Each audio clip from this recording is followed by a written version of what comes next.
Alright, just do a quick audio test. See where we go from here.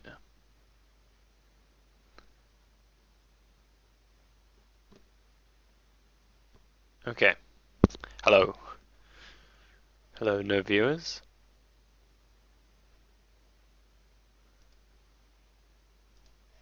Groovy.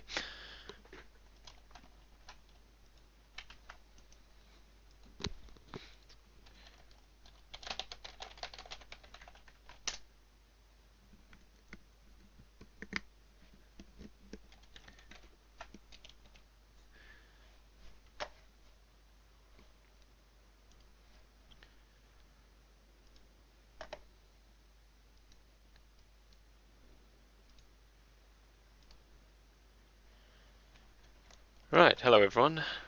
Well, hello no one. But so we're going to be just working on Daedric stuff, basically. There are a few ideas for stuff to make, namely in this picture here. You can see these the crescent pillars. I'll probably make a few different designs of those, seeing as they're quite common throughout Daedra architecture. Now someone else is currently working on the walls, so I won't tackle any of those today, but I will also finish off this pavilion, and I will make a few ruined versions of it, and potentially I might make another ruined dome structure. Probably this time it will be smaller. I'll change up the dome a bit, make it a unique dome, because I believe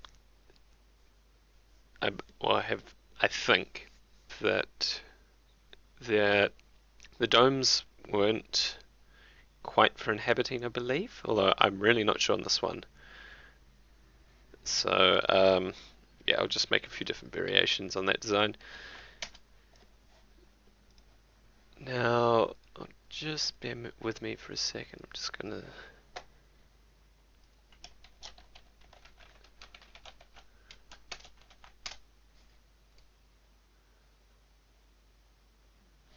cool. All right. So now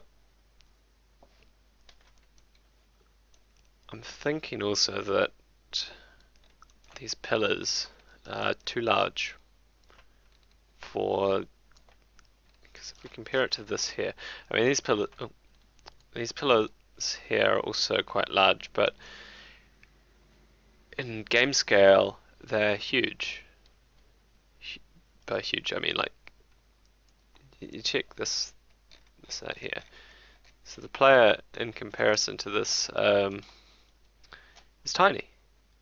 Like this is absolutely enormous. So I'll probably end up just scaling a few things to make it look better for the player when they're exploring these ruins. Also, I did a bit of, if you watched my stream last night, you may have seen I finished up when I just got to the top. So now I've added just these little, I'm not quite sure what they are. We joked about them being chimneys. I mean, it's incredibly silly, but what the heck. Right, I just want to check up on something before I get any further. So, just bear with me again.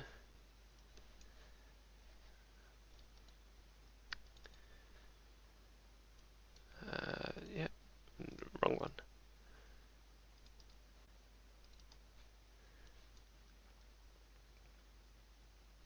It's the wrong one. Oh well.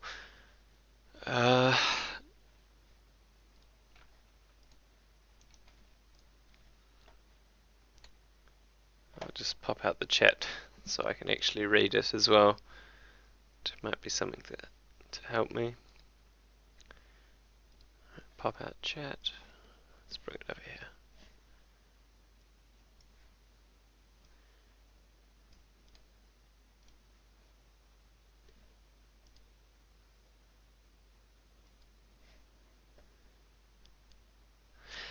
Is it just me or does the Twitch chat not work half the time? Because I swear it doesn't. Oh well. So anyway, let's just finish this up. Alright, when when I beveled this, I only beveled 3 of the edges, not 4. Oh well. Delete that and start again.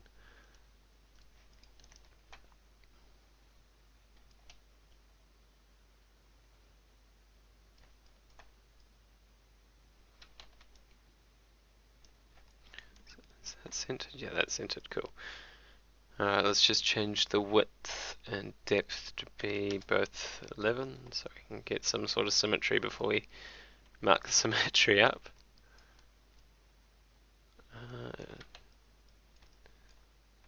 Just somewhat center. Nothing has to be accurate for these guys, which is incredibly handy.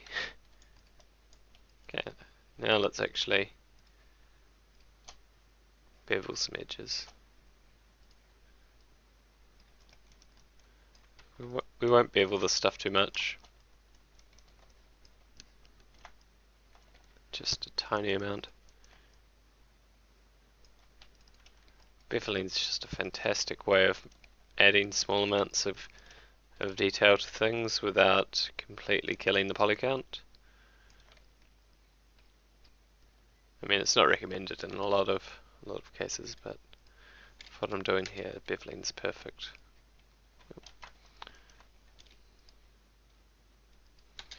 Now I'm going to be uploading these streams from now on to my YouTube channel because I don't know, may as well.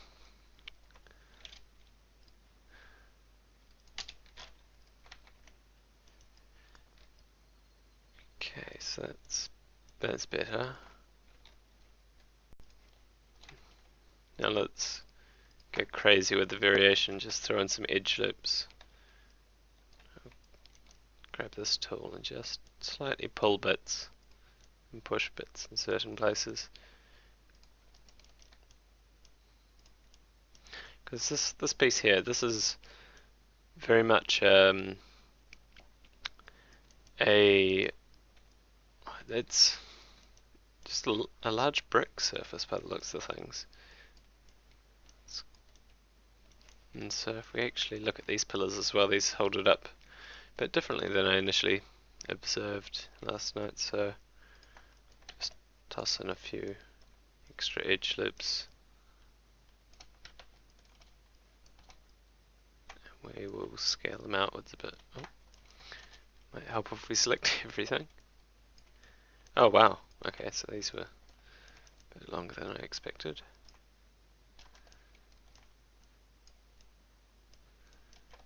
Right, now let's do this.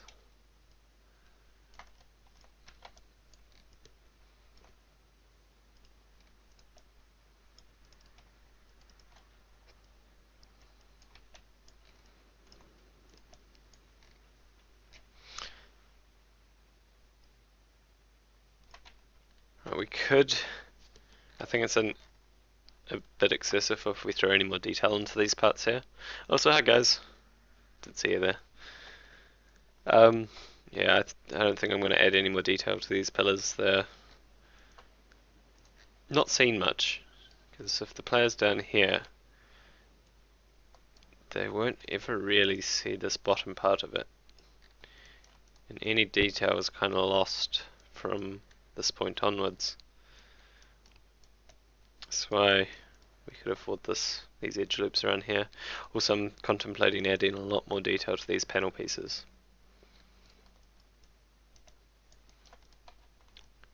So let's go through this here. We'll just merge these two because I've got enough edge loops now to make them stand by themselves. So I'll just combine them and merge the vertices.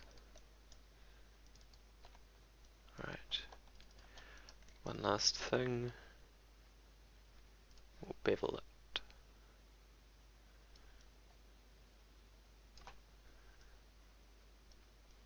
Don't want to bevel it too much, but that looks like enough. Cool.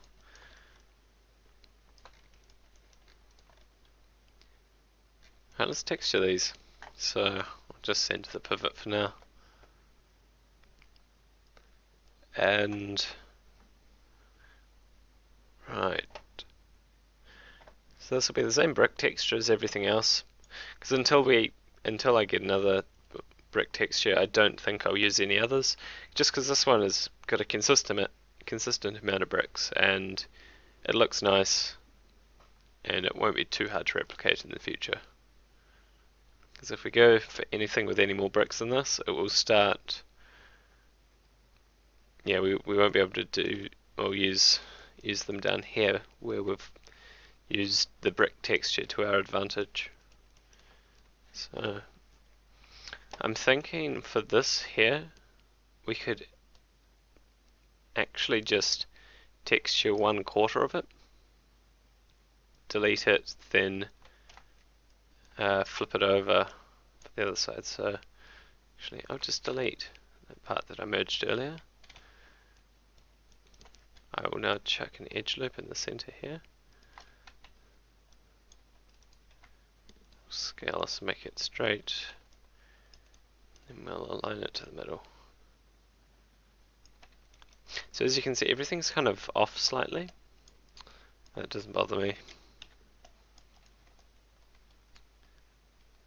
So another thing that we'll do is we'll just align the center pivot to be the center of our model. We'll duplicate special. Actually, here we go. Check this out. So last night,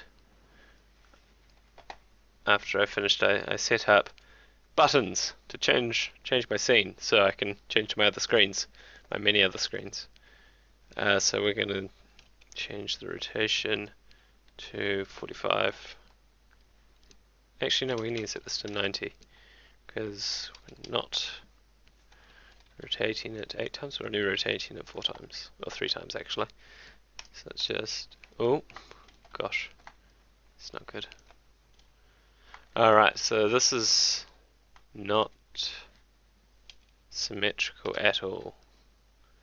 So in fact what I'm going to have to do is I'm going to duplicate it like that, then duplicate these two. Actually, I'll change my scene back. So what was happening was when I was rotating 45 degrees, since this piece here is not symmetrical, oh gosh, it would rotate 90 degrees, but it just would not sit properly. So what I'm going to do is now I'm just going to rotate, or I'm just going to scale these like that. So now this should affect every single piece. Yep, cool. Right.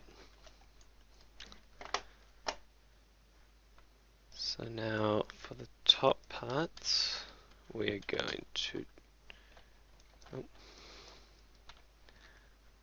so we're just going to select the top, not the insides. Create UV linear map, y-axis, UV editor.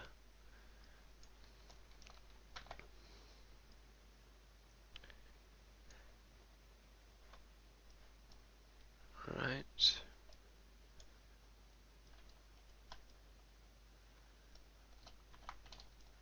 And we'll select the inside loops, and this should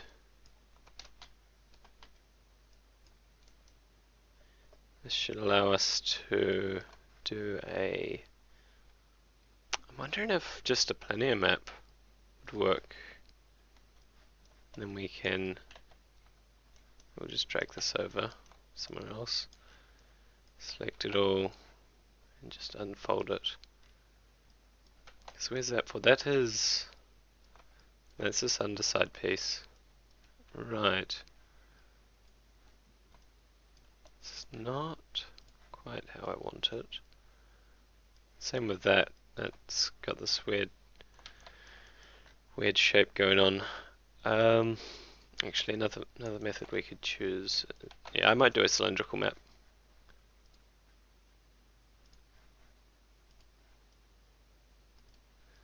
Because at least this way we can get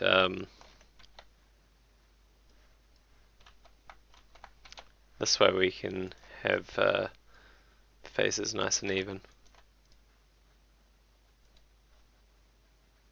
Now I'll just rotate it.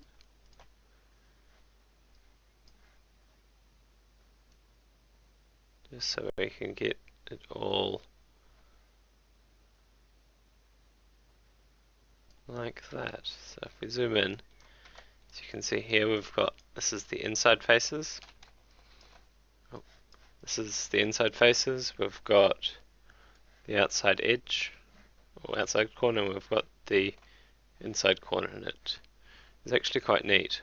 So if I just select this and scale it, so we can get a bit more resolution.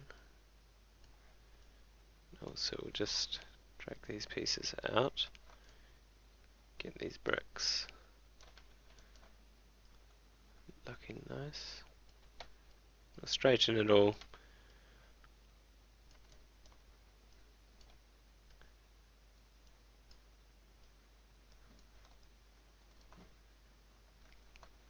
I mean, nothing's perfect, especially with Daedra stuff. None of their stuff is perfect.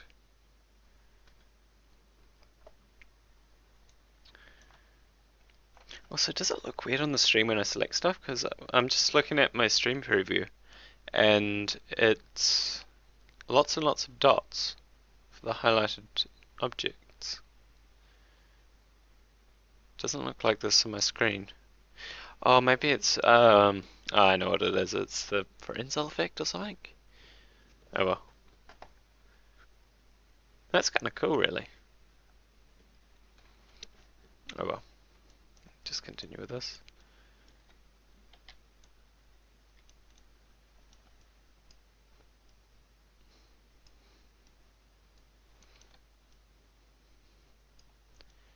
Now if we scale, no, I won't do that.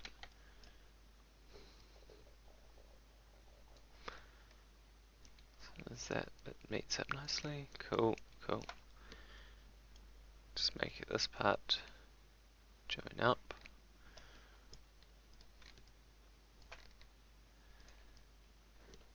So now this might be a cool place to add in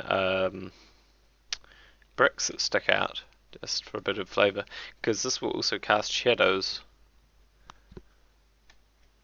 I'll show you what I mean with the effect. So when I highlight this, can you see the dots? Looks kind of funky. Oh well. Let's continue unwrapping. So this is the inside corner. I think for this, I'll just unfold it. Yeah, there we go. Looks good.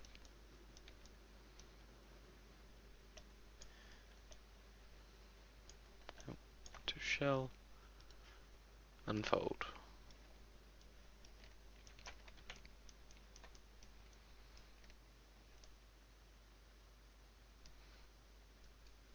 Now for this part here, it might be interesting if I fit, because there's one smaller brick. So if I stick the brick in, where is the corner? Oh yeah. So if I line that edge up there, and pull this along. So in there now, there's a single brick. Actually, I might try to do that for this part.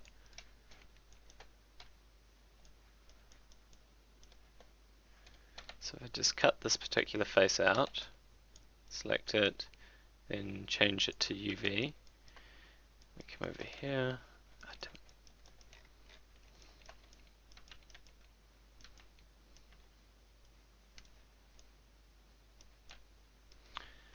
I might throw in an edge loop along here.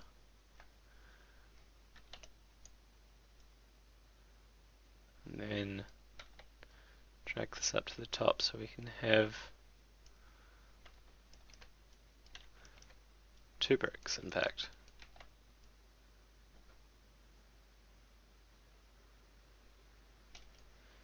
And I'll just select one of the faces, cut it off, change my selection to UV, and just flip it over. And we'll flip it or invert it as well.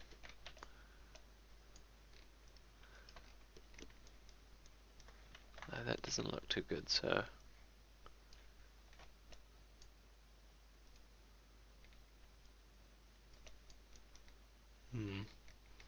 okay, that'll do for now. Does add a bit of a color variation to that corner, makes it stand out a bit.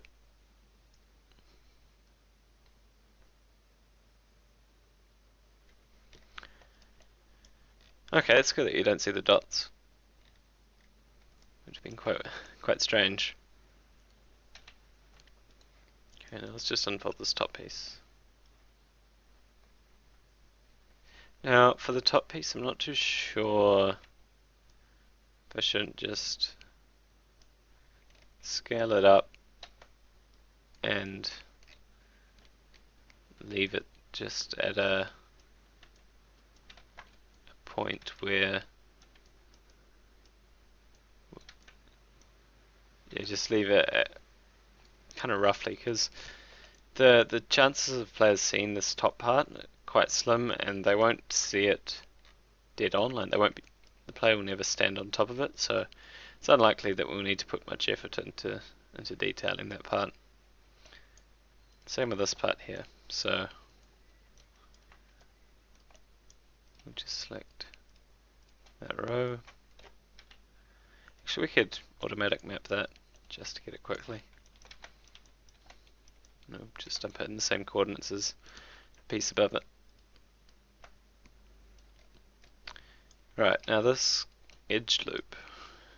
This is the kind of place where the detailing would have been, because if you look at this part here, we've got this particular edge texture, which actually I should potentially, I'll just extract that right now. So I've got it sitting on my PC. So I believe, if I can find it, textures, it is Daedra Edge 01, and I've actually got a normal map for that as well. Excellent.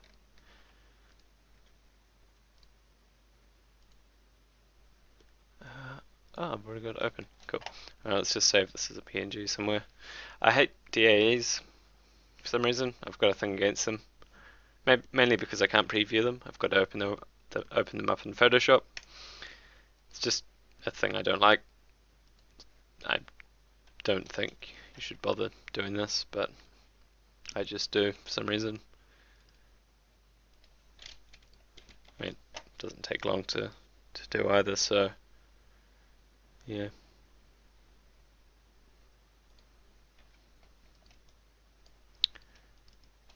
So let's select these parts, and we'll just automatic map them. And we'll also come in to the materials tab, assign them a new material, because we haven't actually added this material before. Oh, geez, I should probably delete my history. Yeah. Okay, let's delete the history of this piece. Actually, no, that won't. That's not a good idea.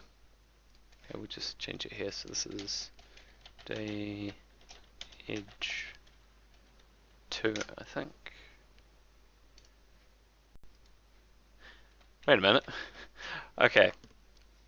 This is the part where I say I'm an idiot, because we've already got it in this scene.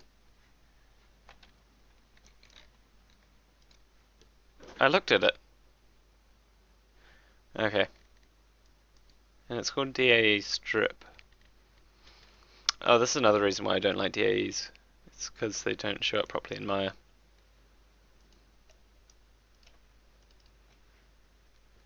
So let's assign that texture.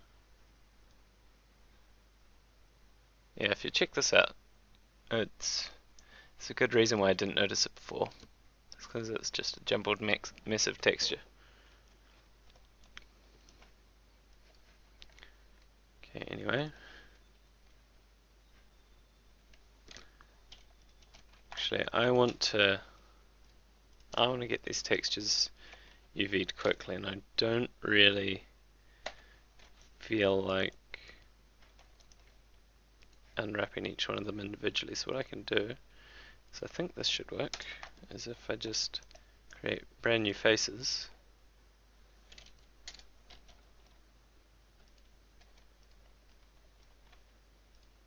And it will automatically map them.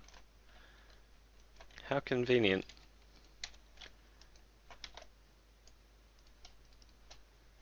So let's reassign those to DAE strip. Open up the UV editor.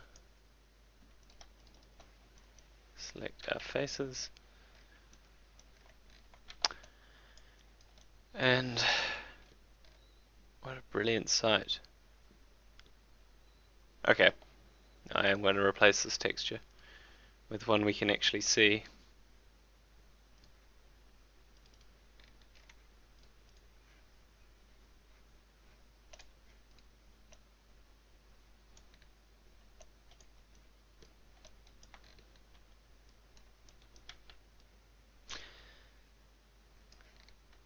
So this texture isn't square either, which is a little bit annoying. But it's not something we can't work around.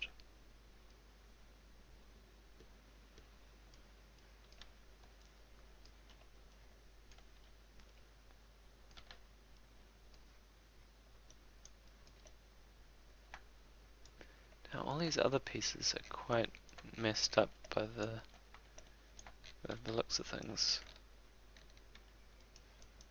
So where is this?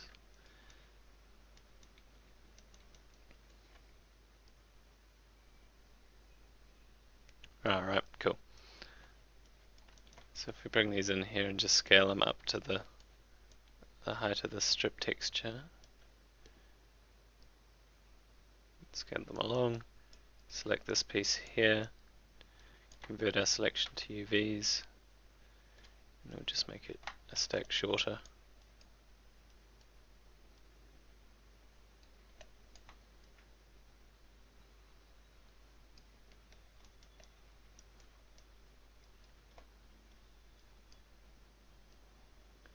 Now where's the edge? Cool, there's the edge.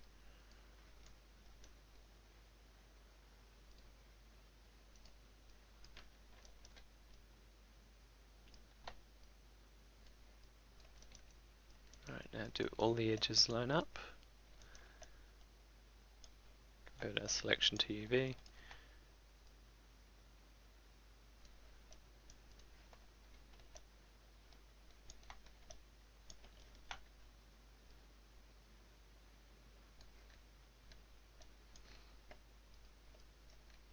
Right.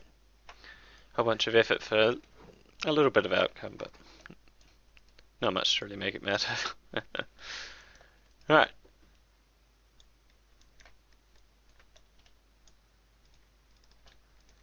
So this part here can actually get lower.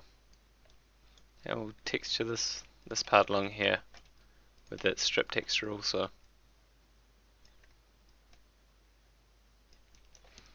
So let's just assign that to it.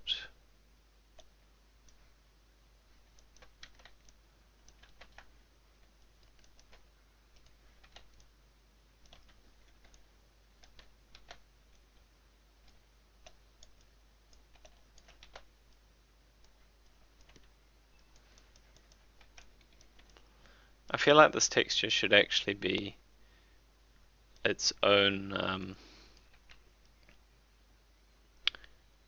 texture, or a part of a larger texture sheet. Sorry, and because currently it's not exactly the most friendly thing out there, since it's a rectangle texture assigned to a large square, and I don't know how this is actually gonna cooperate in the Skyrim engine. So let's just delete. Oh no, I won't delete those yet. Get everything finished before. Now I can't be bothered texturing this little bit here, doesn't really look like it's going to give us much, so I will combine these edges with that.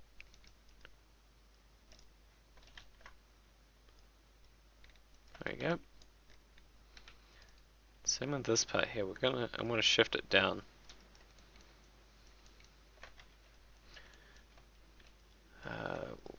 Drag these bits out a bit.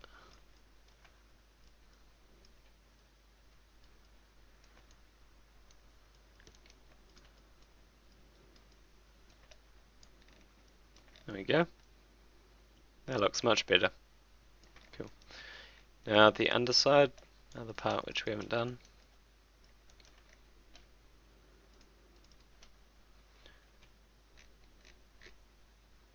So we could probably planar map that. Now players will actually see this part, but I don't think players pay too much attention to the ceiling, so that's all good.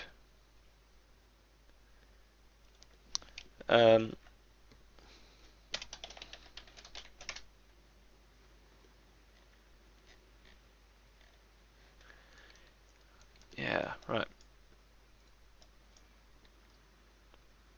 Does that work? Yeah, that looks like it works. Most of the seams are covered up by the pillars, and the seams that aren't covered up by the pillars, which is this one here, is relatively simple, so it's not like that one will be a hassle. Cool, let's go on to the fun part. So I'm going to chuck in an edge loop here just to straighten up these particular brick lines. Same with this point here, so we get nice straight bricks. Now let's delete all these pieces. Now I'm going to duplicate that, combine these two,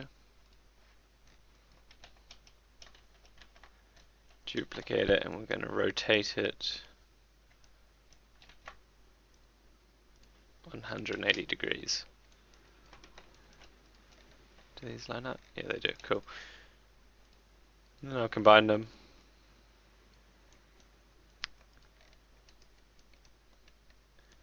Great. So now let's delete this edge here actually. No, let's not delete the edge. That's an important edge. So down here, as you can see, we've got these two bricks which aren't quite in line. So I'll just grab that and drag them out so those bricks match up. And I'll extrude this particular brick inwards. Actually, no, let's go outwards. Select the edge surrounding it, and we will cut it. Go back to our face, change our selection, well, go to our UV mode in here, select that, let's go to shell, deselect these ones here, scale them in. We'll just actually unfold it. So no matter what, we won't be able to get that that looking nice, but it's not. Again, this isn't the kind of thing a player notices. To them, it's just a brick sticking out slightly. Also, the place that the player will see most will be the staircase leading up to this, and these two front pillars. So that will be the part that takes most of the player's looking eyesight thing. Yeah, so we'll now actually texture these bricks, because this top part's effectively done, apart from a few bricks which we can extrude. Like I might extrude these two here, so they look pretty cool.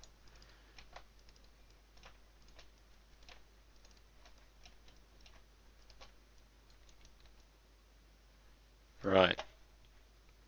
I'll just do the same as what I did earlier. Change us to UV. Then go to shell.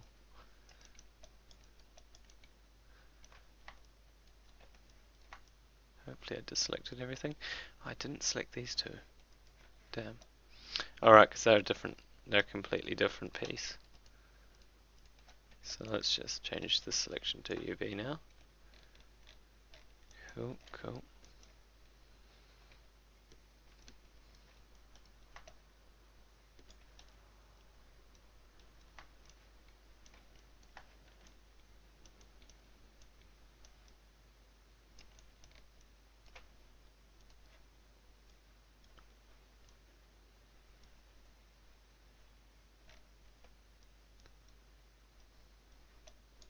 Excellent.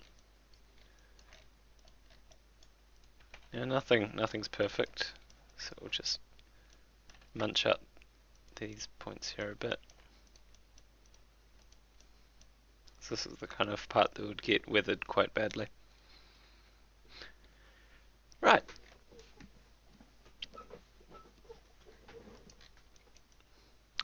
Where else can we chuck some of those effects onto? I won't do any more for now.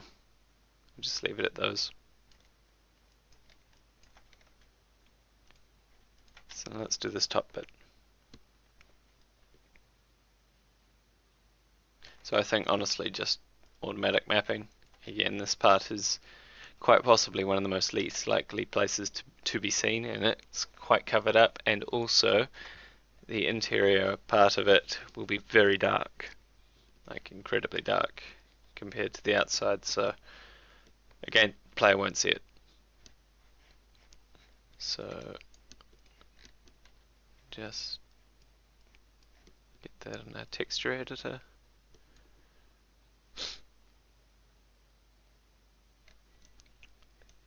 You know, that automatic mapping actually looked alright. I'm honestly surprised.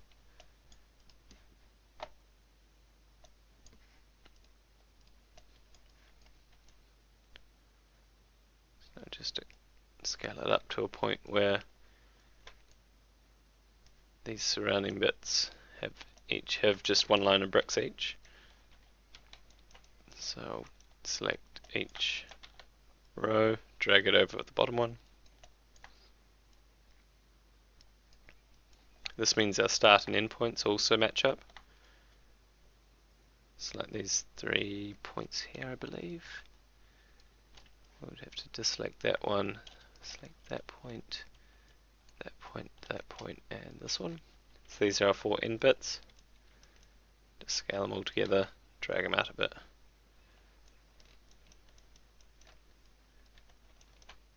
Now these ones here are pretty simple. Okay, let's do shell.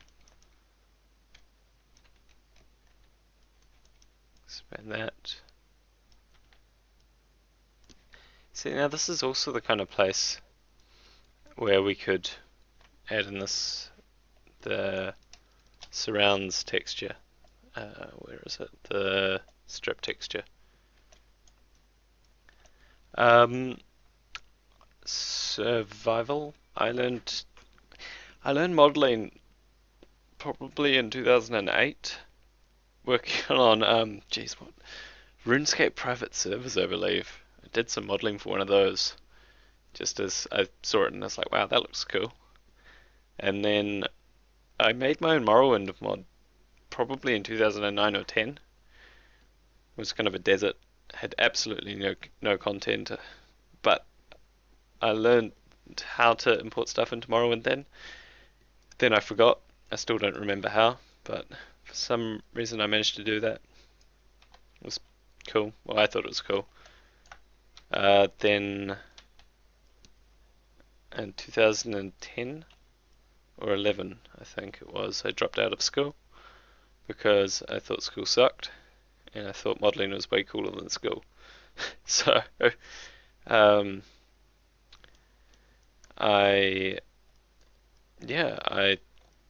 studied modeling. That was pretty cool. Alright. Now these end pieces.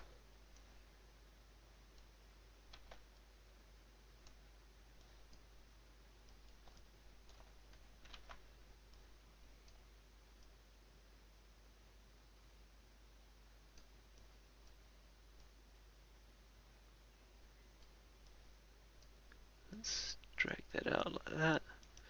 I think the end. Where is that other? Where does this bit come from?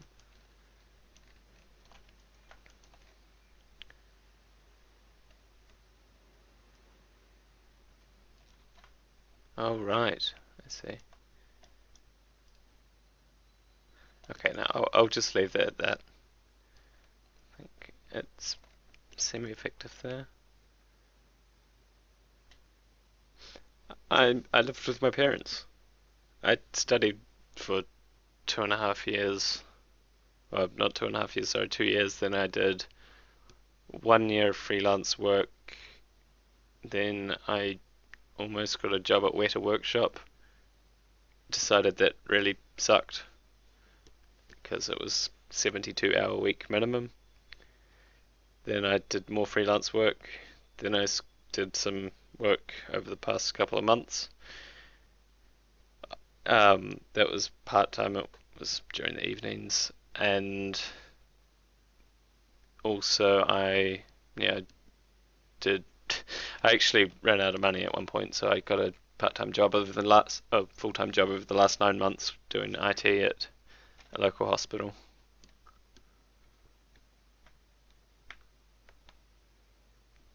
Yeah, I just love modeling.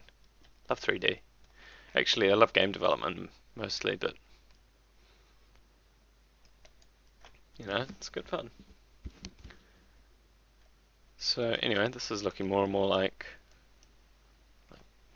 what we've got here. So let's go back into this here and we'll texture one of these pillars and then just duplicate it around. I'm thinking that just a planar map in one direction will be fine. We'll cut the inside seam like that. Select it all. Actually, I'm going to save as well. Always remember to save. Last night I had a crash on a stream. It was rather embarrassing. Do we have the ends parts? No, we don't. Actually, let's drag this away. We'll just do it on its own. So, no, we're going to do a cylindrical map. Be better. There we go. Already we've got a nice looking cylindrical map. Now, what did they use originally for the pillars? I think they just used the same brick texture as everything else. Yeah, alright.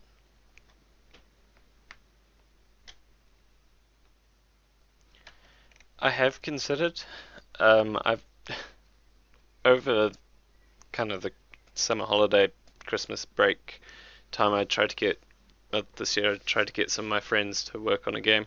We were gonna make a Starship Bridge simulator, but two of them got full-time jobs at software development companies, and my other friend's just really not interested in it anymore, so decided to abandon that idea. But heck, we've got so much information, like so many documents regarding like stats of ships and just things like that. Because I've always wanted to make my own game, but no, it's just never happened. Anyway, I'm just going to separate all these faces here.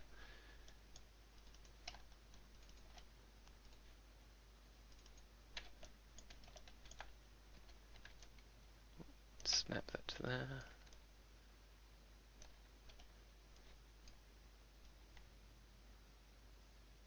Go like that.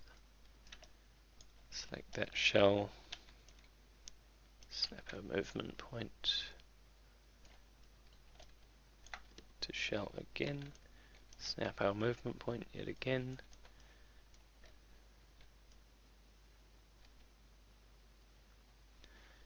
Great. let's save and assign this texture. Last night I had 3 or 4 crashes because of whenever I assigned a texture to something, it wouldn't assign properly, and it was infuriating. So we'll get that seam nicely aligned there. And actually, we'll have to cut that edge.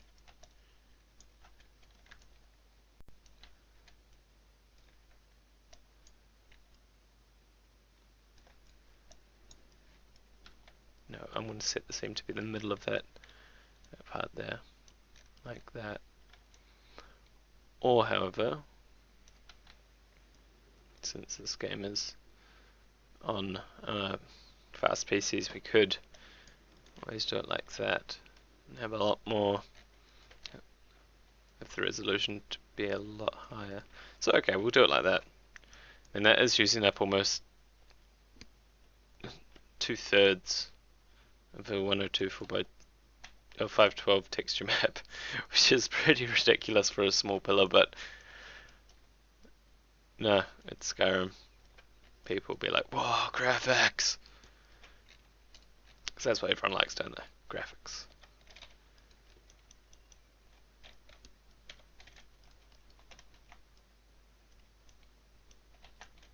I won't place them mathematically, I'll just roughly assign them.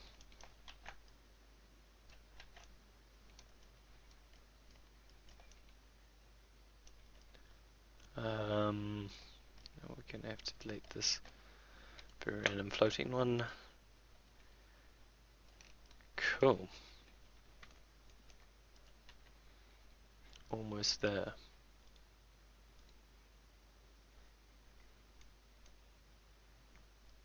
So now this pillar, again, I think what we could do for this one is almost a cylindrical map,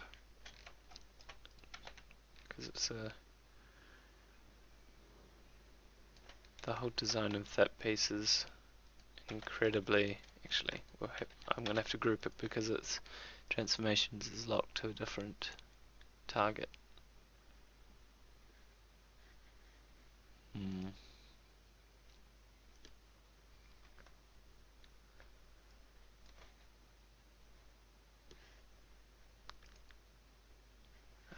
What am I doing?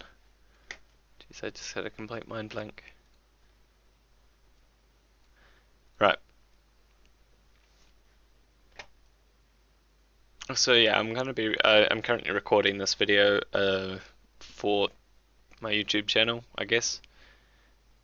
So, I mean, people might learn something from it, because I'm explaining everything I do as I go. So, right, let's linear map it from the top.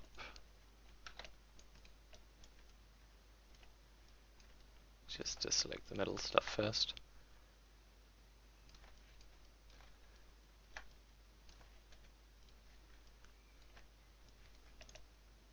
You know, it's really refreshing to stream like this, because I made a whole bunch of Minecraft videos back in the day, but you know, I've got something like 1.8 million views on them total, but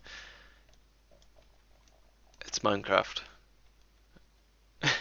So it's not particularly rewarding, whereas this, you know, I get to see this in a finished piece. My YouTube channel, jeez, let's find it.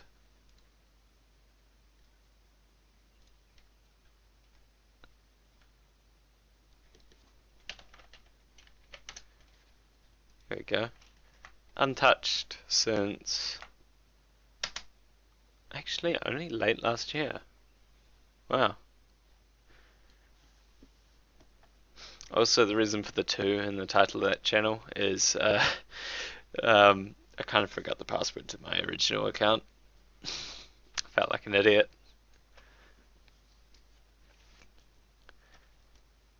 Alright. Let's give this another planeo map, but this time from Z. So then we can just cut the seams with these. here, because player won't really be seen at this point here. So we'll just cut that.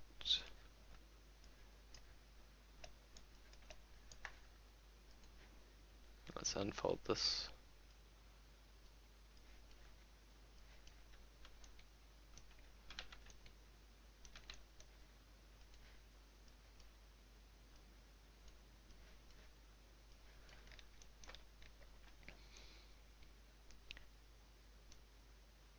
Now these parts are the part where it goes up in the back.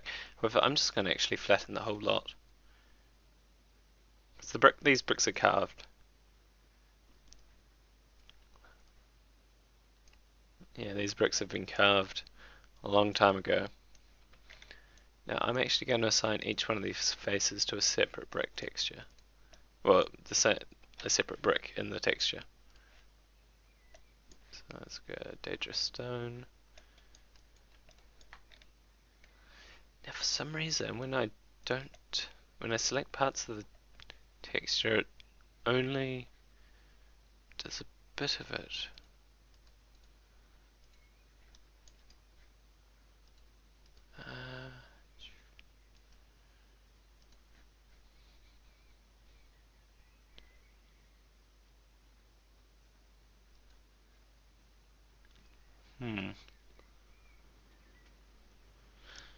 But yeah, as you can see from my YouTube channel, it's very much redstone orientated, which is pretty nasty really. And let's just find the tops of these. Tops of the bricks.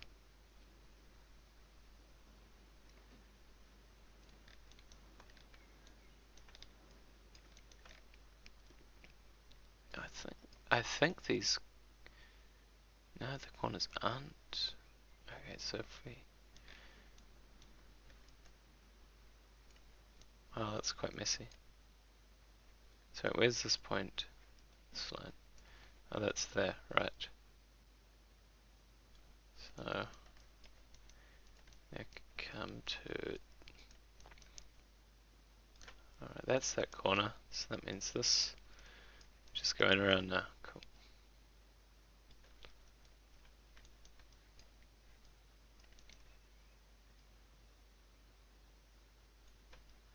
We'll straighten that up because that's actually on a little bit of an angle.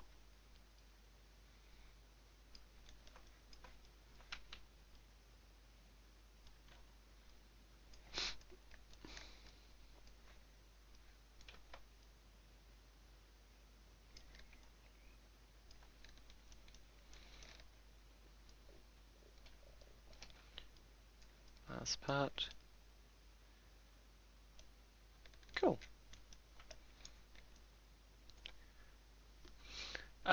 This is for Skywind, which if you look at the bottom of my channel there should be a nice little logo which you can click on.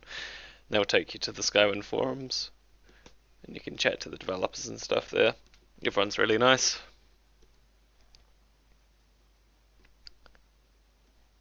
Yeah. Okay.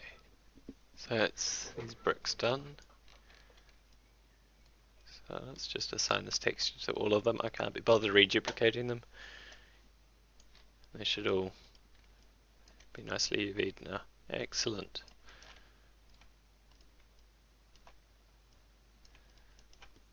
So they're not quite touching. Cool. Cool, cool.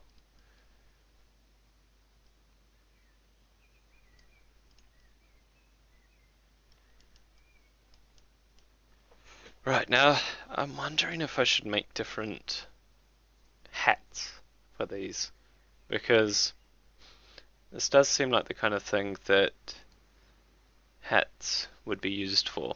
Well, not hats as such, but little things to put on top of these towers.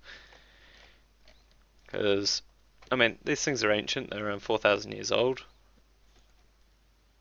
So we can't do any funky new technology like actually the Dwemer stuff is ancient as well, but not quite this ancient. And I'm just gonna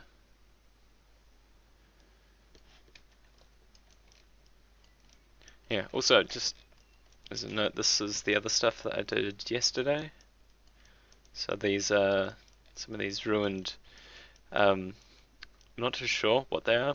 I haven't had a true conversation with the law guys yet, but these are apparently either houses or council meeting domes.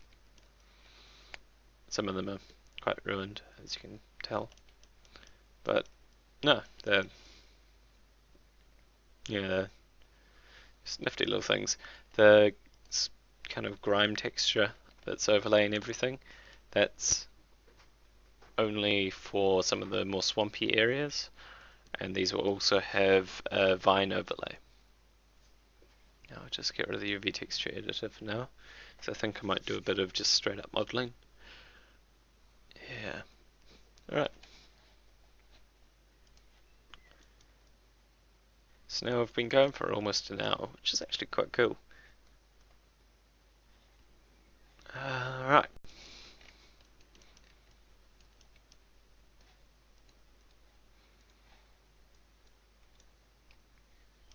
So, as you can see here, this is one of the original domes, and this is more spherical, whereas these are more of an oval shape. So I might go through and make a few more domes, just different shaped ones, like a spherical one, or I mean, could potentially do like an octagonal one. Oh, sorry, one that's just create different shape here. So create polygon, perhaps a shape like that. Although that's, yeah, I'm not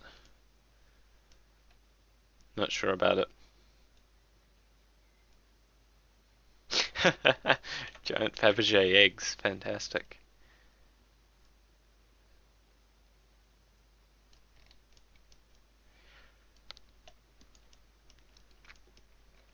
Cool. So I think I'll just give this a quick just underlay texture of the just wondering if it should be broken, like one of the broken textures. Yeah, it is more Dwemer, isn't it? So yeah, I might stick to the spherical.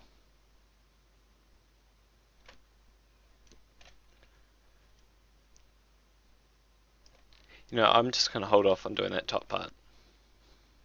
That can come later. So I'll group this. I'll just stick it somewhere else for now. Now I was looking at how these bits of the pillars stick out from the sides, and I'm just wondering if that might be a spot to put like a blade or something. Perhaps one of the many spikes of the Daedra people. Oh, look at that. Firefox just crashed. Wonder how that happened.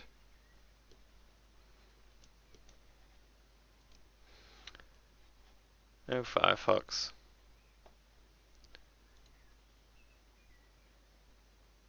So I'll just reset my browser.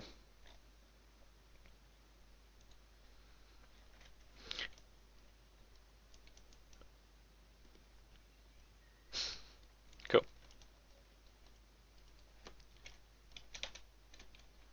So that's back.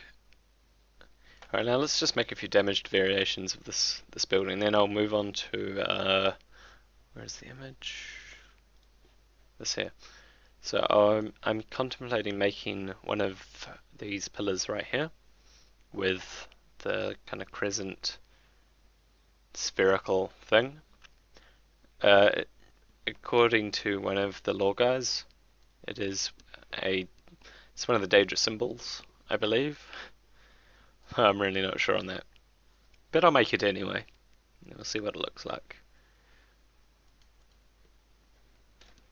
Anyway, let's group this, duplicate it,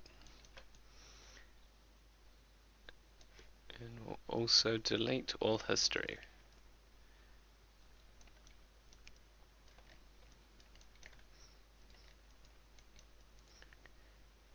So now to start off, I think it might be quite cool if we connect the tops of these pillars and these blocks together. So now we can go through and what's one way we can destroy it? I think if we knock out some of these pillars here and make part of this falling down, it might look pretty cool. So I will select that ring and that ring. I'll go into X-ray mode just so I can see things better. So let's extract. We'll center the pivot. Drag this chunk of stuff onto the ground.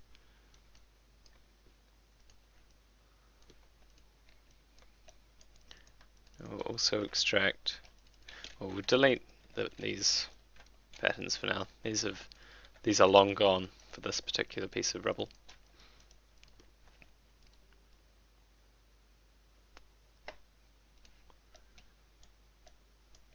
Object mode.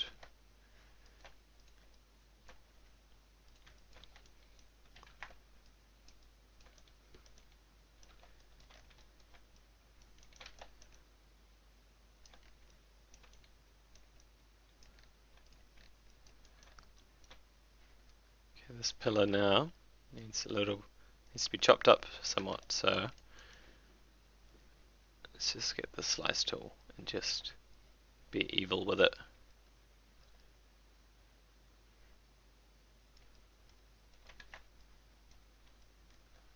Like that.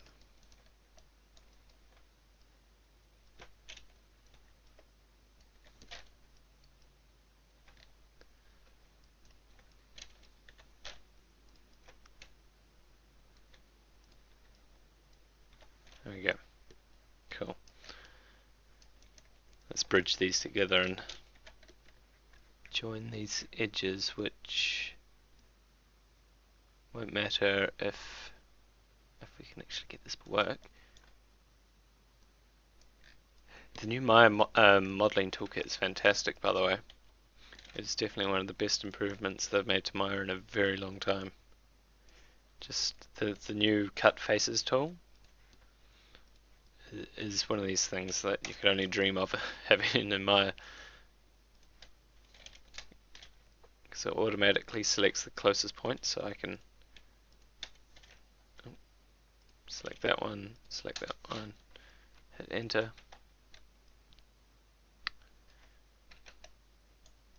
Now how could we, I'm just going to scale this in actually.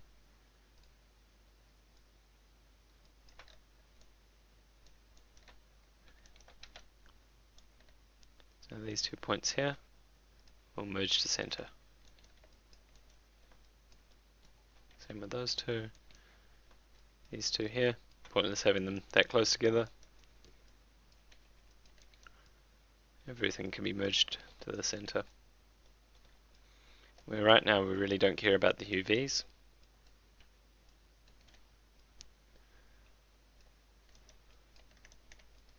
So see here we've got these 2 points too close together. They have been merged. Damn it.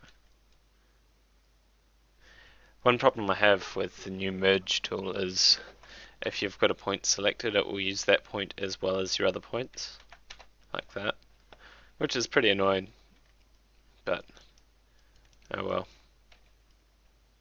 You can, oh, see, I was about to say, it's pretty easy to avoid doing it, but evidently not. So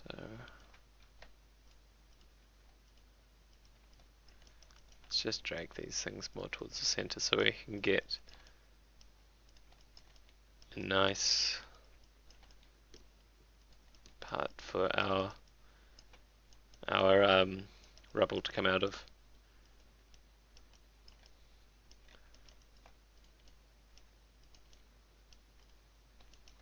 So now what I could do here, before I get any further, is bridge these two edges, and also these two, because they're pretty much opposite each other. chuck in an edge loop here, because by the looks of things, we can actually get away with what we've got, which is quite convenient. There we go. So now I'm going to select these faces here, and I'm going to come into the mesh, and I'm just going to average the vertices, just to kind of spread things out again. Okay, time for a bit of soft select.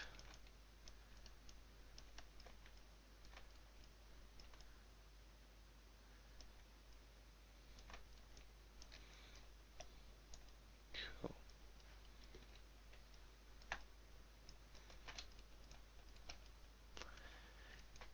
Alright, now we're going to create a planar map from on the y-axis, just to texture this part really quickly. I don't particularly care about what this looks like. It's no matter what, it's just a ruined pillar. You can see here we've actually just textured and UV to the wrong part, so I will re-UV this. Wrong button.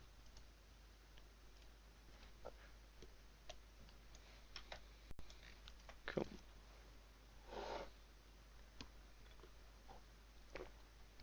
Feel free to ask questions about, processes I'm taking and other stuff.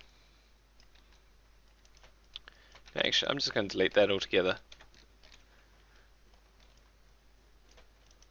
That's not really needed, and we could, in the future, I might be able to make pieces of just rubble for the cluttering team to come through and just clutter this place with. Anyway, now let's damage this top part.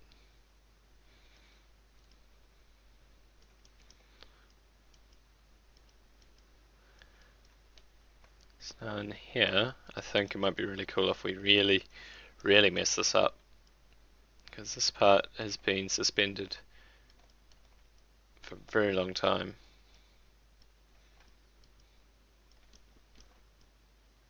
So it would make sense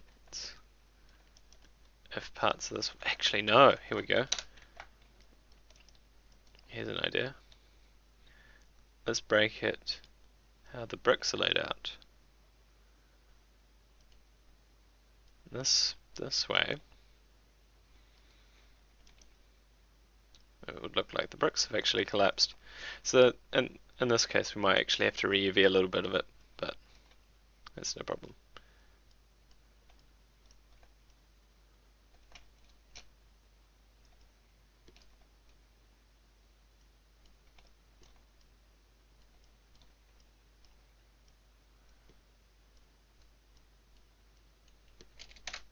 I'm actually just going to have to finish this part up.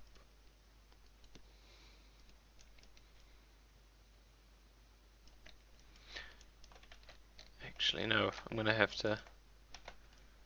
So I'm going to have to redo the bottom texture. I'm going to have to align it with the top.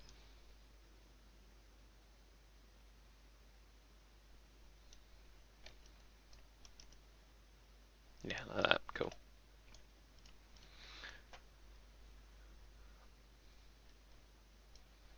Although not like that, apparently. So is it... How is it different?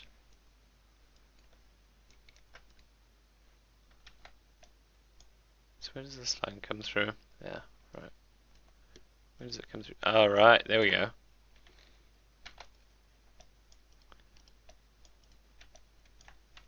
So we're going to actually have to flip this to get those bricks right. Cool, cool.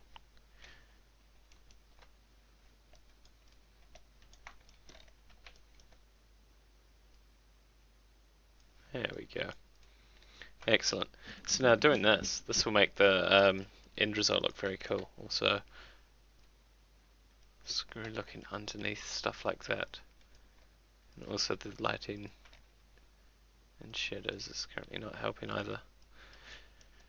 So let's go through and continue cutting. Now if we look on top, I think I cut around this brick. Yeah, I did. Cool.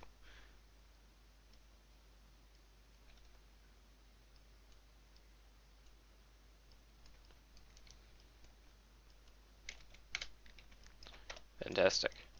Now for the magic of the missing bricks. So as you can see, it looks just like the bricks had fallen off.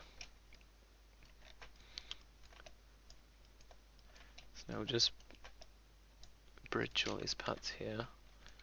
Delete unnecessary vertices.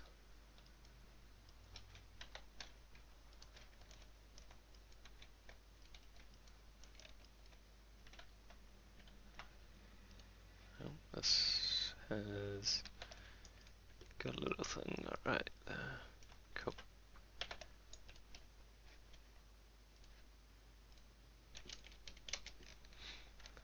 Now I'll probably add an edge loop in just to make this part here look nicer, and add a bit of texture to the edge coming around here.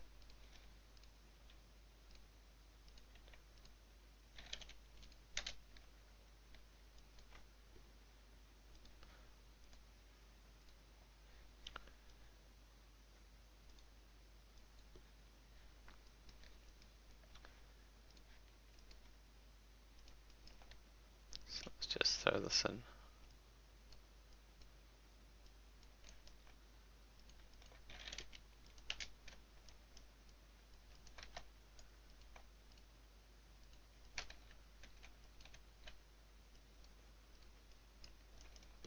I'm just going to select by the middle because cleanliness in this point at this point really doesn't matter for the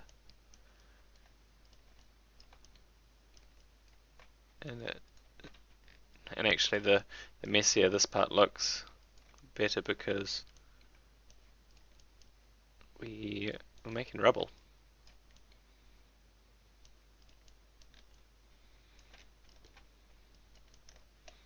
Now I might extrude a few random points.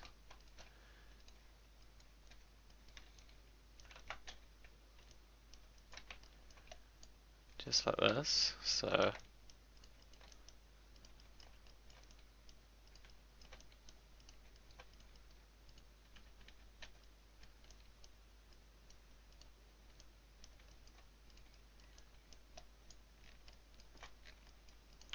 alright, let's select everything along here. Now I believe actually what I can do is I can just select Fong 1, which should just, no, it's not just assigned here. Oh well. Let's do it this way then.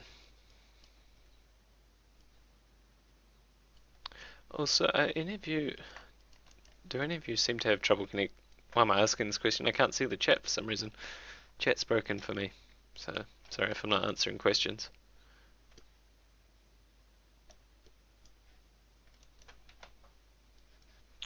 This is another point where automatic mapping just saves time, because it really does not matter what it looks like, as long as it's somewhat resembles rubble. Now obviously something happened here to make these bricks fall down, so I'll come through here and I will chop out bricks like this.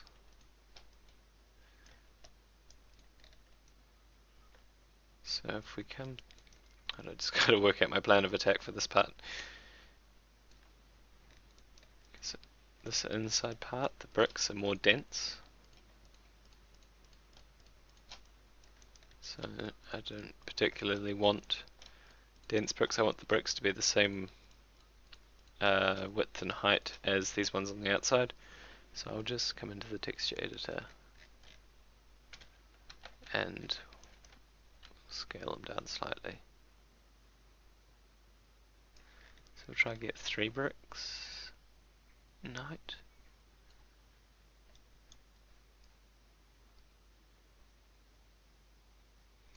Yeah, like that.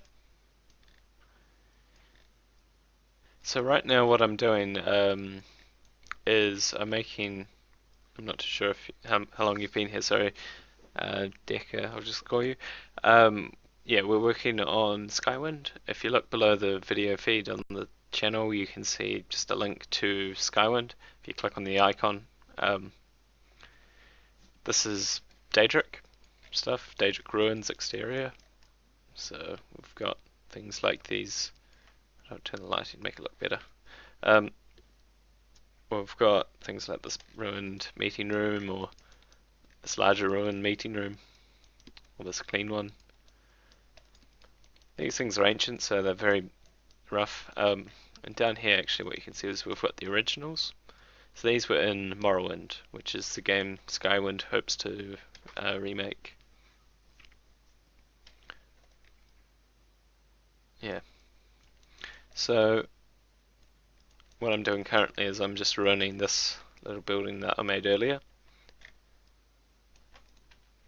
So we don't need these particular pillars, because they aren't holding up anything at all. Actually, this isn't being held up by anything. Ah, that's why. So these parts here haven't actually been merged properly, so we'll just merge components on this. So if I come into here, this should move everything.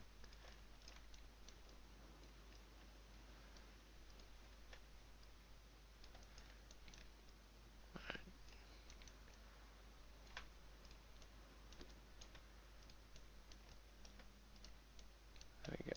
Cool. So I should probably do that for that part as well.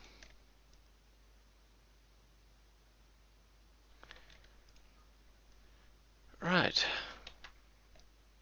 Now sadly, I don't think this has a fill hole. Actually, no, here we go. This is what I could do. I could potentially use a boolean to cover up this hole. So I'll just grab a cube.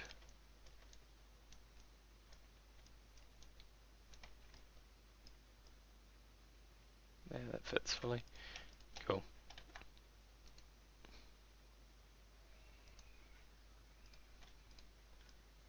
Ah! Genius. Alright, so I'll duplicate just the square.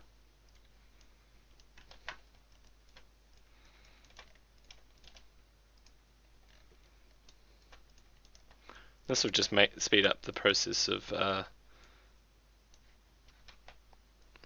covering up these gaps a lot quicker.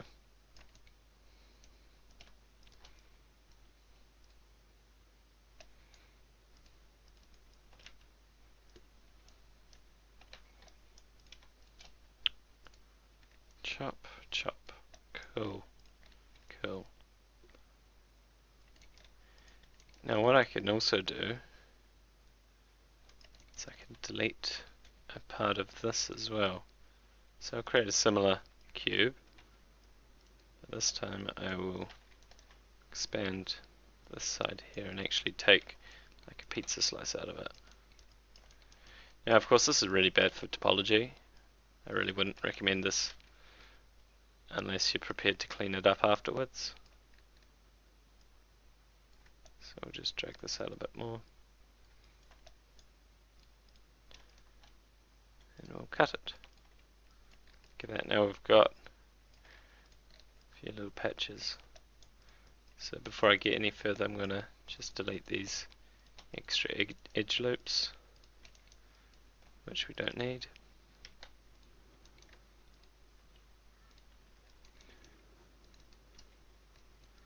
So this is a very large just waste of space.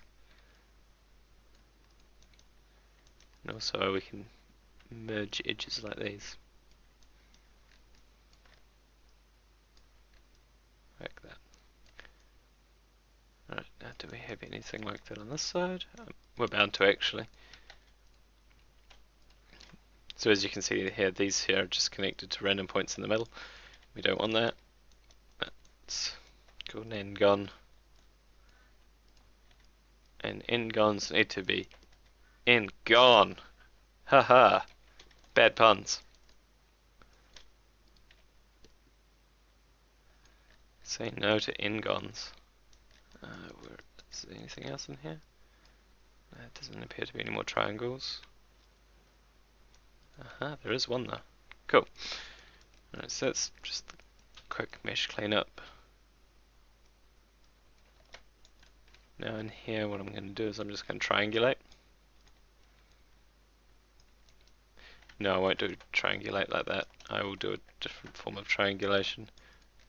I'll do just a quick manual run through.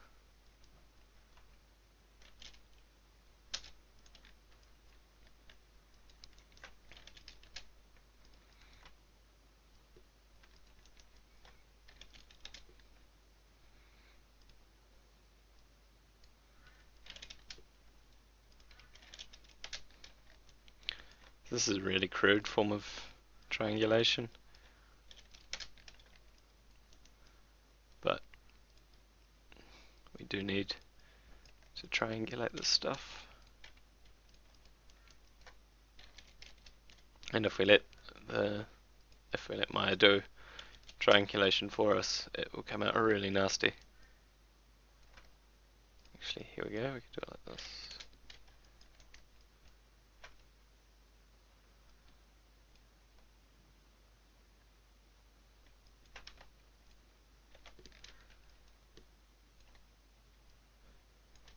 Cool.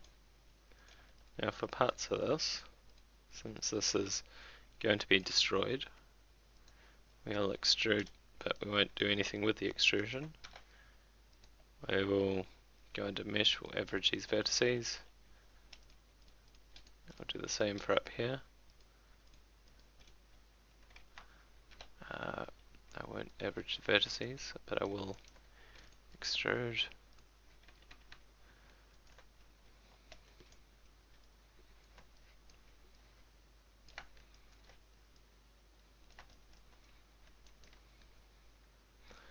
So now I'm just going to get rid of these external loops and drag these bits out a bit. Turn on soft select, drag stuff out. When I was studying, we worked on a student project which involved a lot of ruins, and it was quite, I learned how to make ruined objects really quickly. Like we had to, although it was a kind of a futuristic ruined society, almost post-apocalyptic. So yeah, this is a little bit different, but oh well.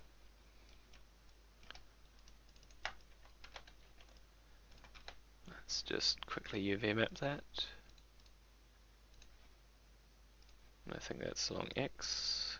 If we look down here, you can see the different axes. So red X, blue Y, green Y, blue Z. So let's just UV that. We'll find our hyper shader underneath all this mess. And I'll assign that texture to it. So under the UV editor, we'll just scale this up a bit because this is pretty big and takes up quite a lot of UV space. Anyway, let's look. Hi Polychromes, how are you?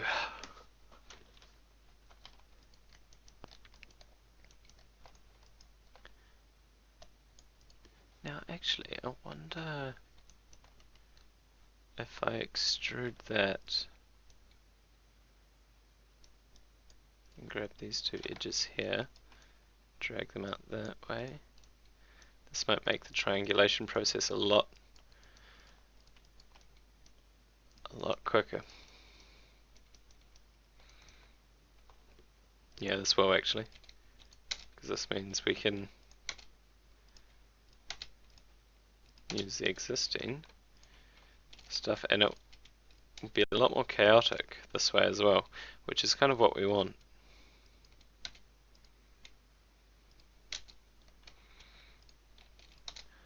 This way our rubble will have a lot more, what's the word, it will look a lot more random. Whereas how I did this, I did it really cleanly, almost too cleanly, whereas this is chaos. I wouldn't recommend doing normal things this way unless you are actually doing a rubble. So hold on, if we do that on both sides and bring it in That might be pretty cool. Oh well, I won't do it like that just now.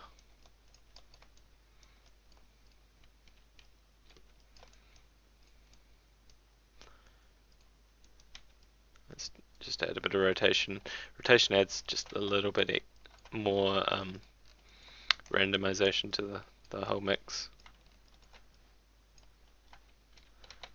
So let's just assign this texture to it, and we'll also map it quickly, but this time along Z.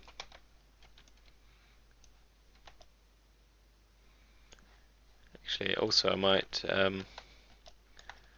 under the UV editor, I'm going to just change my selection to UVs and flatten this one, because this is a bit more, like the textures are getting a bit stretched. Yeah, this is for Skywind. These are the Daedra ruins, at least the exterior ones anyway. Interiors, I believe, been done. So yeah, what I'm doing here is just finishing up the exteriors. So now I'm going to drag this back a bit and rotate it.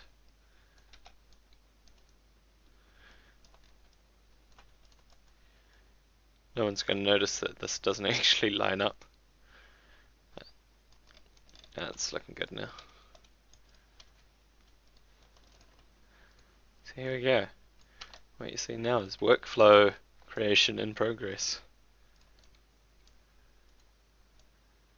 If you click on the link below, below my video stream, you'll see the Elder Scrolls V Skywind, even though it should probably just be called the Elder Scrolls Skywind, because it's not exactly a full remake of Morrowind from what I'm reading on the forums,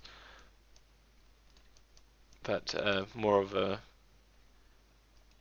really, really detailed fan interpretation. But most of the guys behind the development think, geez, Eloth, yeah, Grumpy Cat, Happy Cat, Grumpy Chap. He's the guy to talk to about that.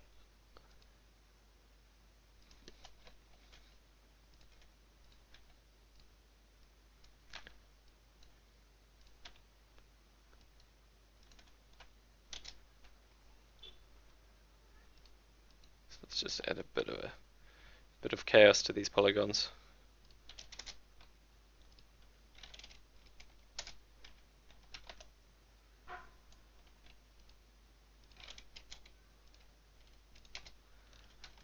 So wow, this is actually incredibly chaotic, this part.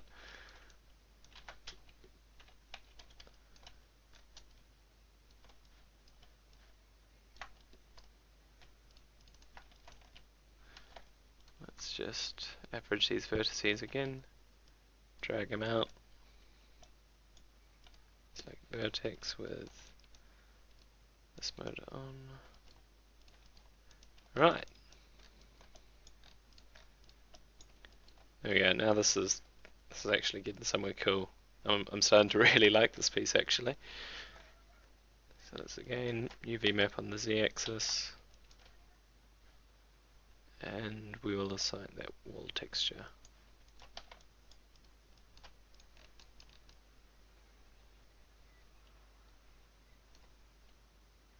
Yeah, I am working with Viewport 2.0 with shadows. Really? I've never had problems with Viewport 2.0. I work with anti-aliasing. I have to admit my PC is quite a beast, but I've never had crash issues. Normally for modeling exterior objects like this, I like to work with some sort of skylight, because it allows me to see just my scene, well, my set pieces for what they will look like in the game engine. So currently what I've got is I've got a semi-ambient light up here. It's currently, oh gosh, oh wow, what is that? That is quite an impressive piece of stretched polygon. Wow. All right. Well, we'll delete that.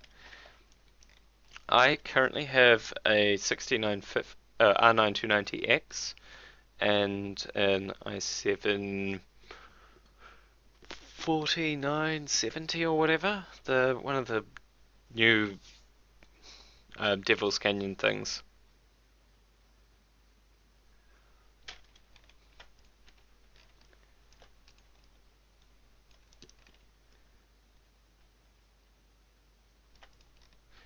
Huh. Okay, that seems like a really strange problem. Let's have, yeah, because viewport 2.0, this is my LT as well, this is 2015, and there is no kind of, the only options for the viewport are software renderer and 2.0. Actually, no, there's no default viewport. It's just viewport 2.0. Wow, didn't actually know that. Hey, cool, there's a flat lighting option. So I'm going to assume by the fact that there is only viewport 2.0 in 2015 LT that it is kind of not buggy on most systems. Because the only crash issues I'm getting currently are, yeah, the only issues I currently get in LT are, for some reason, if I don't delete the history in an object and it racks up a boatload of history and I assign a texture to it, it crashes occasionally. Like I had a rather embarrassing crash last night. But luckily the autosave had just saved before it kicked me. So yeah, at least it didn't affect me too badly. So anyway, let's just finish this piece up. Yeah. And I'm quite glad that I'm not getting the other crash issues that I got, because there was one issue I almost consistently got a few months back, where in 2013, where I would change. I think I'd try and apply baked vertex colors, and the vertex colors will just crash Maya as soon as I bake occlusion or anything like that. So no, I'm not too sure about why that happens to me, but well, why it happened to me. Anyway, let's just get some interesting polyflow going on here.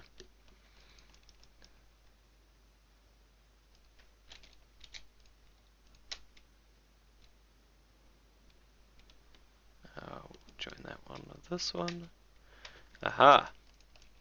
I see you. Also, I had a crash a while ago with my deleting edges. Just crashed. It's quite a bizarre one.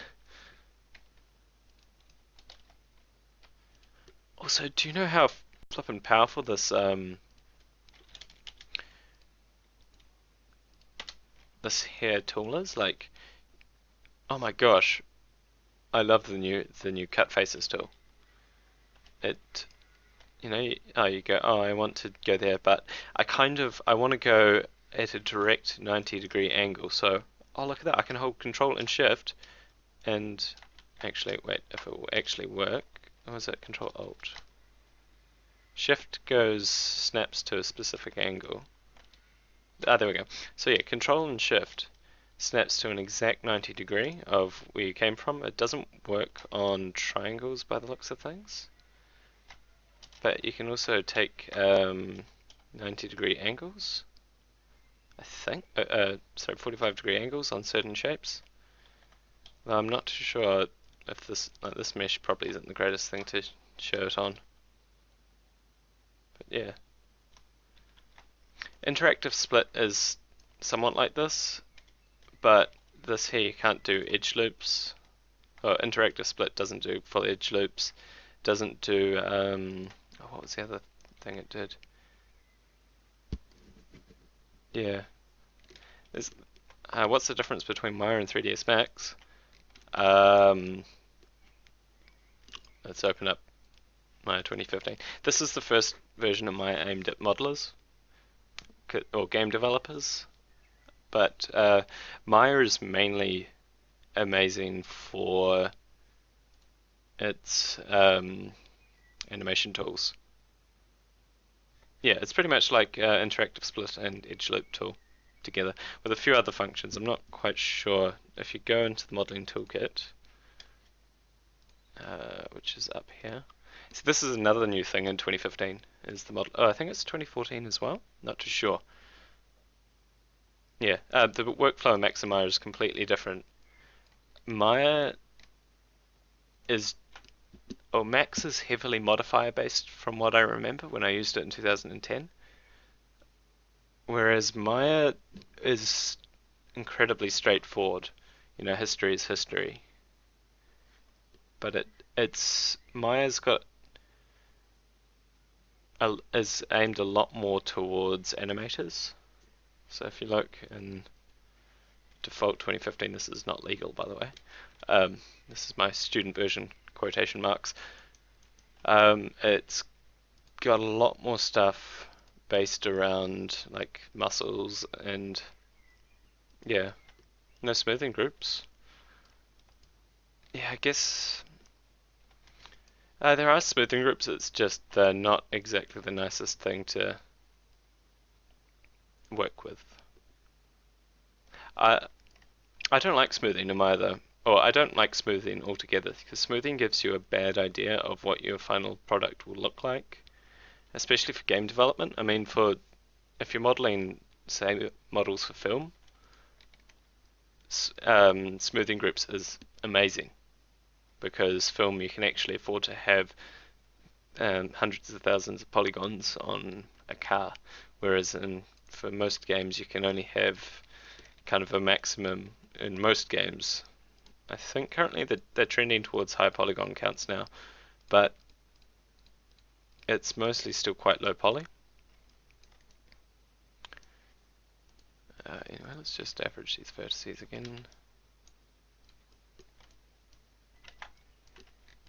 Is that right? Yeah, that is cool.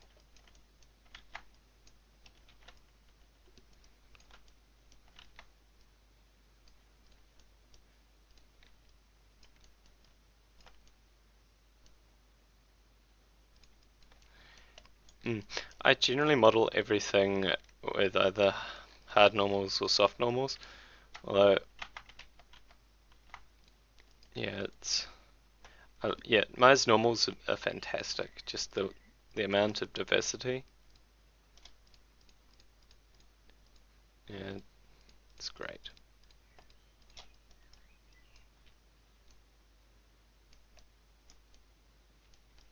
True, true.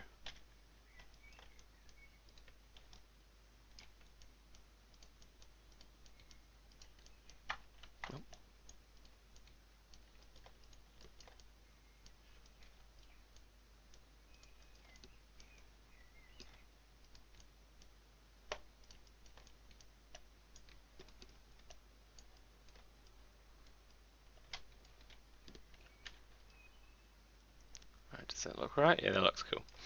Sweet.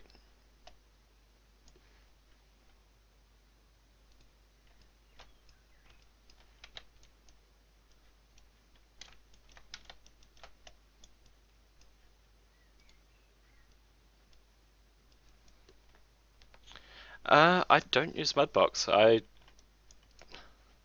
Actually, if you see in the background. Oh, hey. Oh, wait, no, sorry, wrong background. Oh, hey, ZBrush. Well, I did use Mudbox when I was studying. I'm not a texturer though. I don't normally do texturing, so it's mostly a foreign subject to me. Well, not foreign, but I'm nowhere near as comfortable texturing as I am modeling. So let's just go through here and delete these parts.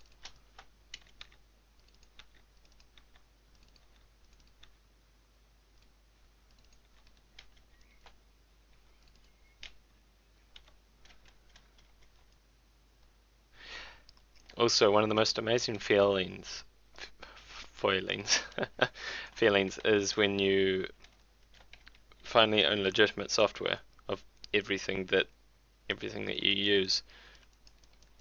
Because for the longest time, I could not afford anything, and then one day I got a proper job, or I got a really well-paying contract, and suddenly I was like, wait a minute, I should probably spend all this money that I'm earning on software. So, I mean, it's mainly for a good feeling thing. Because when you boot up Maya, and well, you never have problems with cracks or anything, and especially when working as a freelancer.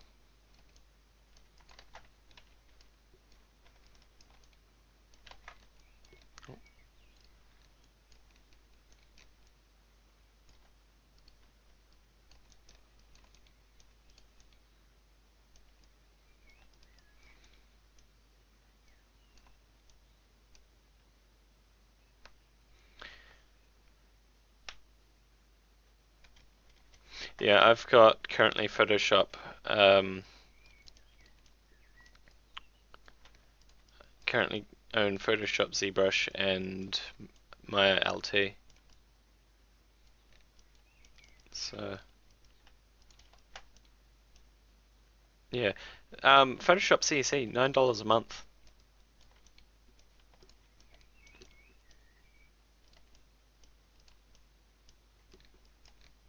A whole $9. Super expensive. Since there's been destruction around here, I don't think any of these metal pieces are going to exist. Well, not quite bought it, so to speak, because that is too much money, and considering I spend $30 on Maya a month and $9 on Photoshop, which puts it at kind of $39, a, a ZBrush purchase wasn't the greatest thing, so I'm currently getting it through a deal through the place I studied at. It's only costing me around $20 a month. But yeah, no, I wouldn't recommend buying it outright. Hell no. It's like $900,000 or something crazy like that. The same with Maya. Maya 2015 is 4,000 Australian dollars, which is the cheapest I can get it for here. But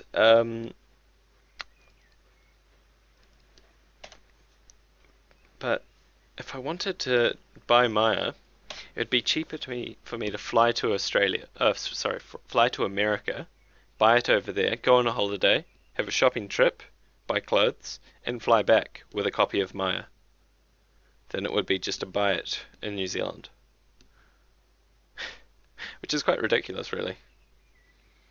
So that's why this subscription model is absolutely fantastic, because I've made more than $30 a month from modeling this month, so it's not like I'm losing anything.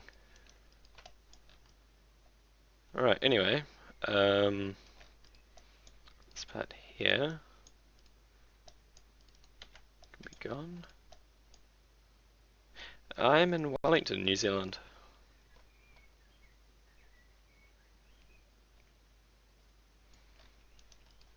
It might be cool if we just chuck one of these little pillars onto here, and then we give it a little bit of a chop.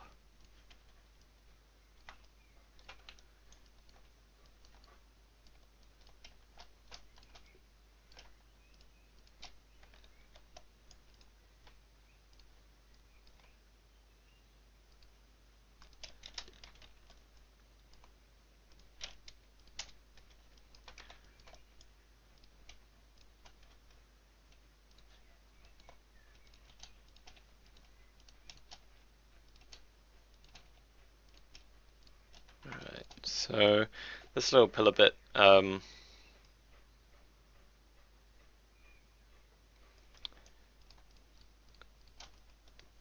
this little pillar, yeah, I'll keep it there. It adds just a little bit more detail to the whole piece. We could probably automatic map it, yeah. Right, sorry, you can't see the mapping of it, but it worked pretty nicely.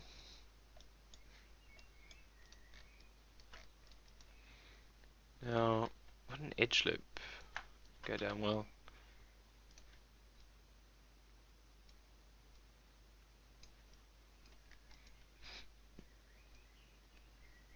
Oh gosh.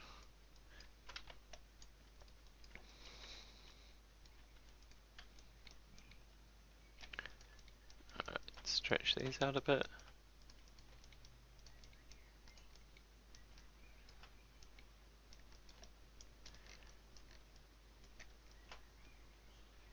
Groovy.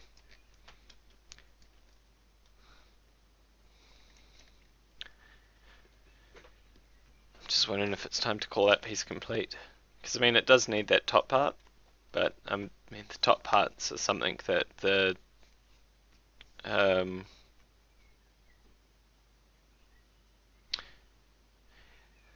yeah, I guess that's an idea, polychromes. We could do it that way. Another way to get proper faces along there would be just to attack it with the boolean, which is what I did earlier for these pieces here.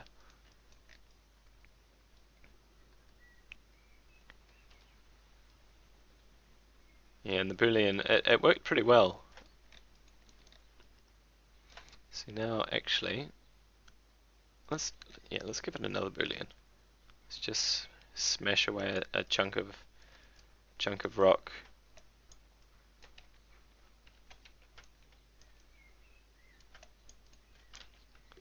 Oh wait, no, we won't smooth that way. We'll smooth it. Grab. Let's make this a totally bizarre shape. We don't want to have heaps of polygons either, so I won't use a sphere.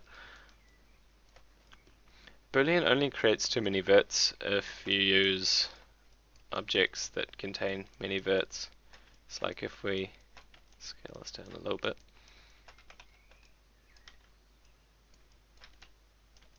And we chip away this corner piece. So now I'm going to save, because this is also a part where I found my crashed.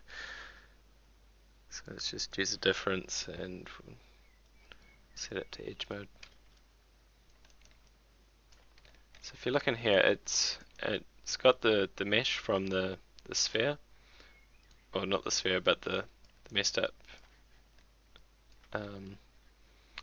cube. And now all we need to do is just insert a few edges, and then we're good.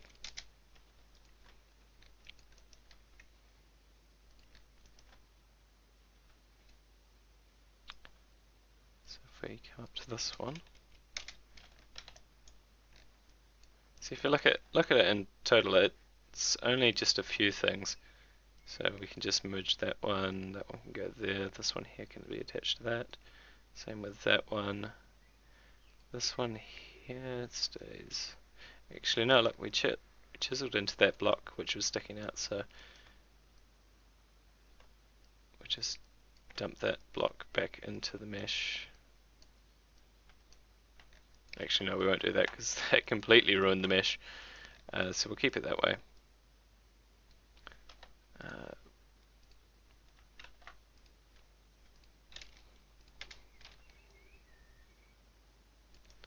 Now up here there's just a little bit of mess, but it's not much at all.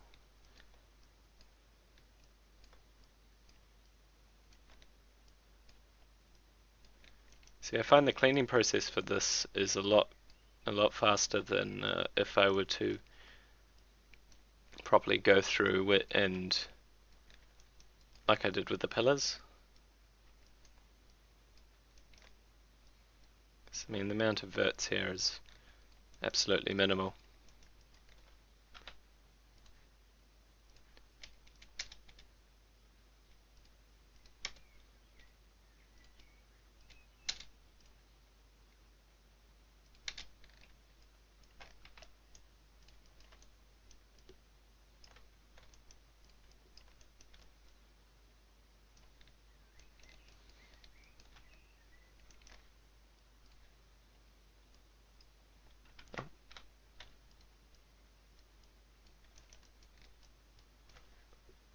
So over here we'll just slice straight on through to that one. And this one can be merged.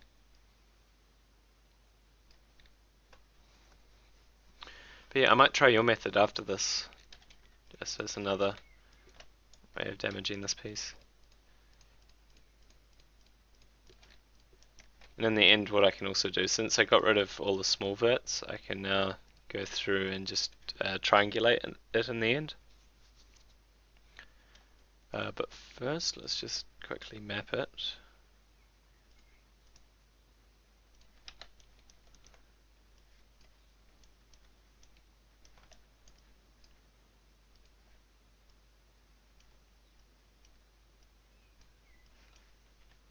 Actually, no, that didn't work too good. By the looks of things, we've still got a whole bunch up here. Cool.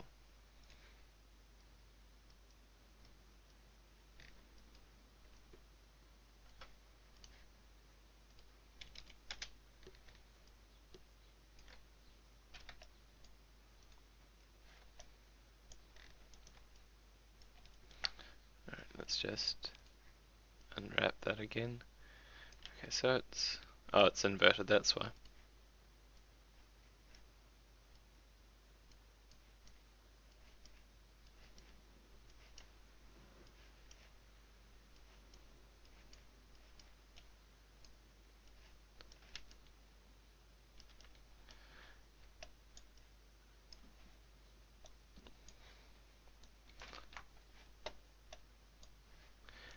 Error while passing arguments.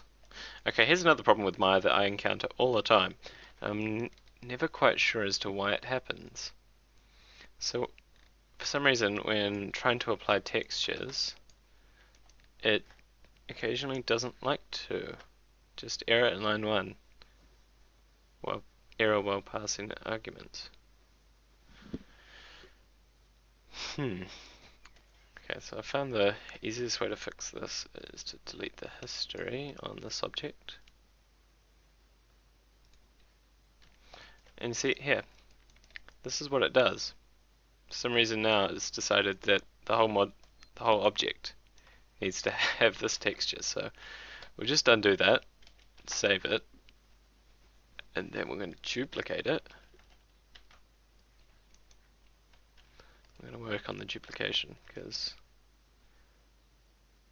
it only seems to be certain parts of it. So I'm just going to extract these faces. Then apply the texture and combine it back together.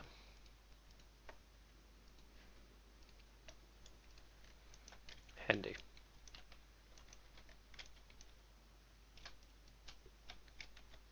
There we go.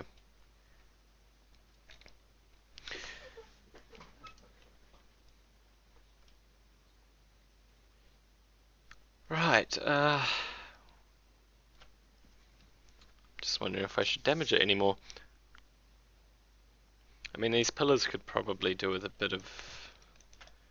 Yeah, let's attack these pillars actually. So I'll go into soft select, change it to volume. Just shift this stuff around a bit. Give each pillar a little bit of character. I mean, Daedric stuff is not normally this straight.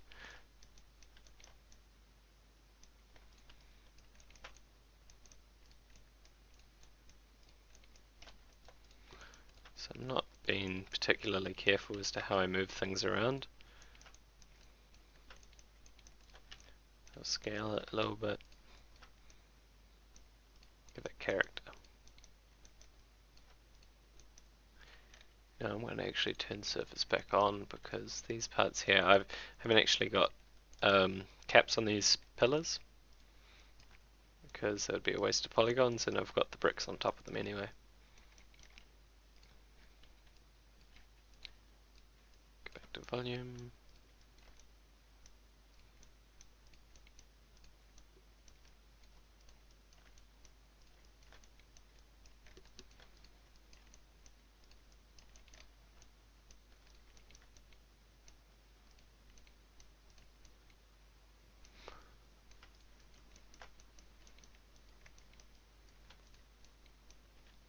Just rotate them slightly. Give it a real warped feeling.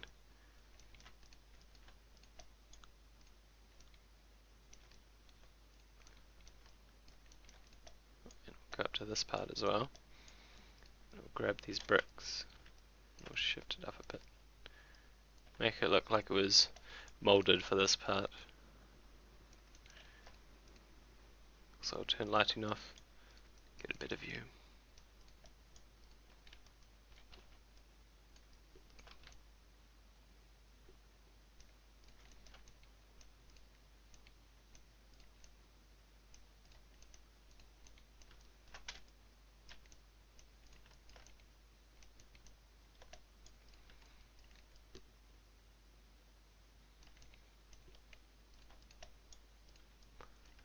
Right, almost done.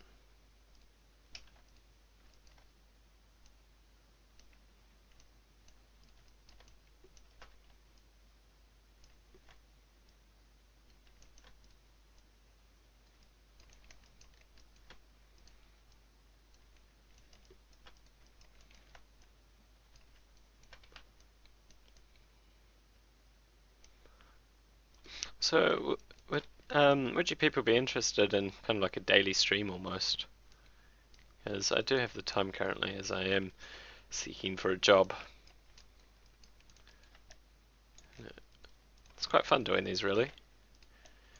It means I don't procrastinate, actually. Because when other people are watching you work, you generally try to actually do your work, rather than messing about. Like right now, honestly, I'd probably be on Reddit.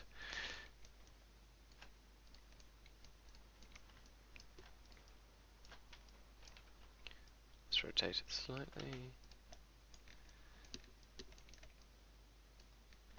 Okay, that one's a bit too bent.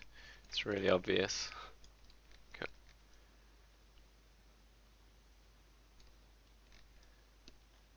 Excellent. Right, what do you think? So I'm going to just re-UV that in this. Z. Re-UV.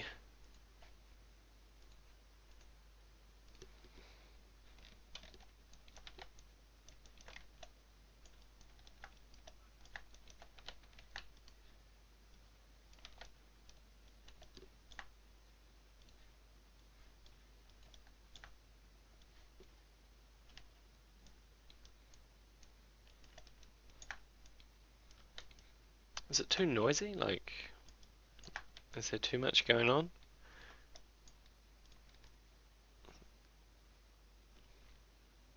I guess with the added top bit, once I get that done, it would look a lot better. Cool. Right, let's group that. Name it. Name it day.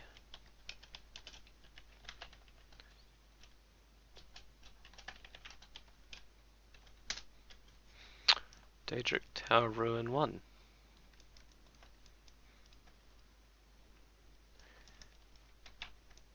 Okay, so that gets the tower ruin out of the way. So another thing we could potentially work on is, well, as I showed earlier,